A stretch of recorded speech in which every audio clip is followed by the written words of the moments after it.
အားလုံးပဲမင်္ဂလာပါရှင်ညီမကတော့ YHA Computer Training Center ရဲ့ Flutter and Data မှာသင်တန်းသူအစဉ်ထုံးဖြစ်ပါတယ်။ဒါကတော့ညီမရဲ့ final project ဖြစ်ပါတယ်။ညီမရဲ့ project ကတော့ HR Management System ဖြစ်ပါတယ်။ HR Management System မှာဝန်ထမ်းတွေက attendance check-in လုပ်လို့ရမယ် check-out လုပ်လို့ရမယ် leave request တွေတင်လို့ရမှာဖြစ်ပါတယ်။ဒါကတော့ login page ဖြစ်ပါတယ်။ login ဝင်ကြည့်ရအောင်ပါ။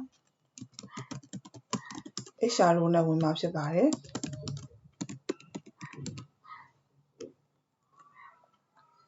ဒါကတော့ home page ဖြစ်ပါတယ် home page မှာဆိုရင် check in လုပ်လို့ရမယ် check out လုပ်လို့ရပါမယ်ဒီမှာဆိုရင် check in check out လုပ်ရတဲ့အတွက် exam ပြနေတာဖြစ်ပါတယ် check in လုပ်လိုက်ပါမယ်ဒီမှာဆိုရင် half day ပြနေပါပြီ check out လုပ်လိုက်ပါမယ်ဒီမှာဆို present ဖြစ်သွားပါပြီ time sheet ကတော့ကိုယ့်ရဲ့ attendance ကိုပြန်ကြည့်တဲ့အပိုင်းဖြစ်ပါတယ်24ရက်နေ့က check in check out လုပ်ထားတဲ့အတွက် present ပြနေရပါ23ရက်နေ့ကတော့မလုပ်ထားတဲ့အတွက် absent ပြနေပါတယ်22ရက်နေ့ကတော့ half day ဖြစ်နေပါတယ်manager ကတော့ HR role မှာမြင်ရမယ့်အပိုင်းဖြစ်ပါတယ် stat တွေမှာတော့ hide ထားတာဖြစ်ပါတယ်ဒါကတော့ stat တွေရဲ့ attendance ကိုပြန်ကြည့်တဲ့အပိုင်းဖြစ်ပါတယ်ဒါဆိုရင်ဝင်ထားတာမရှိတဲ့အတွက် absent တွေပဲဖြစ်နေတာပါဒါဆိုရင်ခုနကအကောင့်ပဲဖြစ်ပါတယ်ဒါဆိုရင်24ရက်နေ့မှာ present ဖြစ်နေတယ်23ရက်နေ့22ရက်နေ့မှာ half day ဖြစ်နေပါတယ်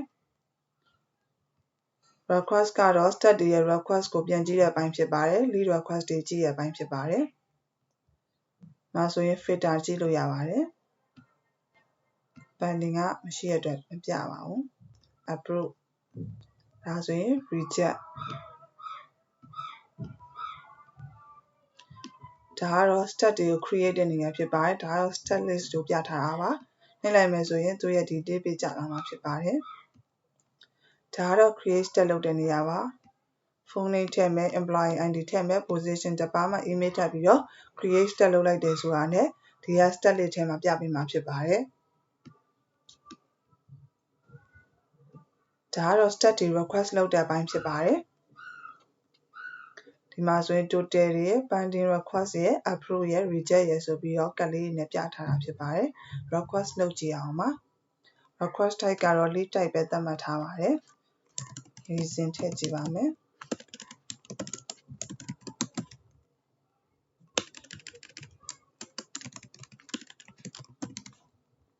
leave type က annually လား sickly လား cautionally လား unpaid လားဆိုပြီးရှိပါတယ် annually နဲ့ cautionally နဲ့တော့သတ်မှတ်ထားပြီးပါတယ် annually က8ရက်ရမယ် cautionally က6ရက်လာရမယ်အဲ့ဒါကြော်သွားရဆိုရင်ကတော့ဒီ leave တွေမှာသတ်မှတ်လို့မရတော့ပါဘူး unpaid leave မှာရွေးရမှာဖြစ်ပါတယ် unpaid leave က undefined လောက်ထားဖြစ်ပါတယ် annually နဲ့စမ်းကြည့်အောင်ပါ start date သတ်မှတ်လိုက်ပါမယ်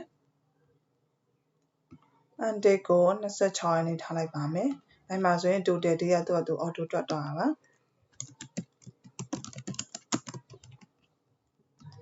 create request လုပ်လိုက်ပါမယ်ဒီမှာဆိုရင် refresh ချလိုက်ပါမယ်